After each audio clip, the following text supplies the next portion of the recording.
இந்த வாரம் நம்ம பார்க்க போகிறது இப்போ வேர்ல்ட் லெவலில் பேசிட்டு இருக்கக்கூடிய ஒரு பெரிய வைரஸ் அட்டாக் பற்றி தான். இது எப்படி வருது, இது எப்படி ப்ரிவென்ட் பண்ணுறதுங்கிறத பற்றி நம்ம இதில் பார்க்கலாம். இந்த வைரஸோட நேம் வந்து ransomware. இது பல பேச்சஸ்னால வந்து நம்ம சிஸ்டமில் இன்ஸ்டால் ஆகுது. ஃபேக் மெயில்ஸ், அப்புறம் வந்து நீங்கள் வந்து அன்வான்ட் வெப்சைட்ஸ்லேருந்து டவுன்லோட் பண்ணக்கூடிய வீடியோஸ், சாங்ஸ் அண்ட் பிக்சர்ஸில் வந்து பேக்ரவுண்டில் பேட்ச் ஆகி அது உங்கள் சிஸ்டத்தில் இன்ஸ்டால் ஆகிடும்.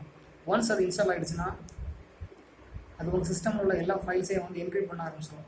ஃபுல்லாக என்கிரிப்ட் ஆகி முடிஞ்சிருச்சுன்னா உங்கள் சிஸ்டம் திரும்ப வந்து உங்களுக்கு யூஸ் பண்ண முடியாது. அது உங்களுக்கு ஒரு பாப்பப் உள்ள ஒரு மெசேஜ் காணிக்கும். ஸோ நீங்கள் அதை டீக்ரிப்ட் பண்ணி ஆகணும்னா அவங்களுக்கு இவ்வளோ ரூபா கொடுக்கணும் அப்படின்னு, US$ வந்து அவங்களுக்கு இவ்வளோ ரூபா கொடுக்கணும் அப்படின்னு ஒரு பாப்பப் மெசேஜ் காணிக்கும். அதுவும் உங்களால் வந்து பேங்க் அக்கௌண்ட் ட்ரான்சாக்ஷன் அந்த மாதிரியான விஷயங்கள்ல அவங்களுக்கு அமௌண்ட் சென்ட் பண்ண முடியாது. ஏன்னா அவங்க வந்து அப்படி பண்ணுனா அவங்க மாட்டிப்பாதுங்கிறதுக்காக அவங்க பிட்காயின்ஸ் மூலமாக வந்து அந்த அமௌண்ட்டை சென்ட் பண்ணுறதுக்கான வழியை கண்டுபிடிச்சிருக்காங்க. ஸோ நீங்கள் வந்து பிட்காயின்ஸ் மூலமாக அனுப்புறதுனால அவங்கள யாருன்னு ஈஸியாக ட்ராக் பண்ண முடியாது, கண்டுபிடிக்க முடியாது. ஒன்ஸ் நீங்கள் வந்து அதில் அட்டாக் ஆகிட்டீங்கன்னா நீங்கள் உங்களுக்கு அந்த பாப்பப் விண்டோவில் காணிக்கிறதுல நீங்கள் வந்து ஓகே கொடுத்து நீங்கள் வந்து அமௌண்ட் அவங்களுக்கு சென்ட் பண்ணிட்டீங்கன்னா, பிட்காயின்ஸாக சென்ட் பண்ணிட்டீங்கன்னா கூட உங்களுக்கு ட்ரஸ்டடாக சொல்ல முடியாது. உங்களுக்கு வந்து அவங்க ஒரு பாஸ்வேர்ட் தருவாங்க அப்படின்னு, அதில் வேணால் அந்த ஒரு பாஸ்வேர்ட் தருவாங்க, அந்த பாஸ்வேர்ட் போட்டால் தான் திரும்ப உங்களால் டீக்ரிப்ட் பண்ண முடியும் அப்படின்னு காணிக்கும். நீங்கள் சப்போஸ் வந்து நீங்கள் அமௌண்ட் சென்ட் பண்ணிட்டா கூட அவங்க வந்து பாஸ்வேர்ட் சென்ட் பண்ணுவாங்கிறதுக்கான எந்த உத்தரவாதமும் கிடையாது.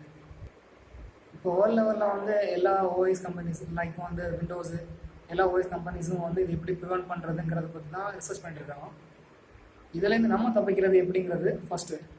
இதில் நம்ம ஃபஸ்ட் என்ன பண்ணுறோம்னா, நம்மளோட விண்டோஸ் ஓஎஸாக இருந்தாலும் சரி, என்ன ஆப்ரேட்டிங் சிஸ்டம் யூஸ் பண்ணுறோமோ அதோட அட்வான்ஸ் வெர்ஷன் யூஸ் பண்ணுறதுனால நம்ம அதில் தப்பிக்கலாம். செகண்ட் விஷயம் என்னென்னா, நம்ம வந்து ஒரு ஃபயர் வாலை அப்டேட் பண்ணி வைக்கிறது. தேர்ட் விஷயம் என்னென்னா வந்து ஒரு நல்ல ஆன்டி வைரஸை வந்து ஃபுல் அப்டேட்டில் வச்சுருந்தோம்னா ஓகே. அதன் ஃபோர்த் விஷயம் என்னென்னா, நீங்கள் அன்வான்ட் மெயில்ஸ் தான் வந்துச்சுன்னா கூட அதை வந்து ஓப்பன் பண்ணி டவுன்லோட் பண்ணுறதோ கிளிக் பண்ணுறதோ இல்லாமல் இருக்கிறது ரொம்ப சேஃப்.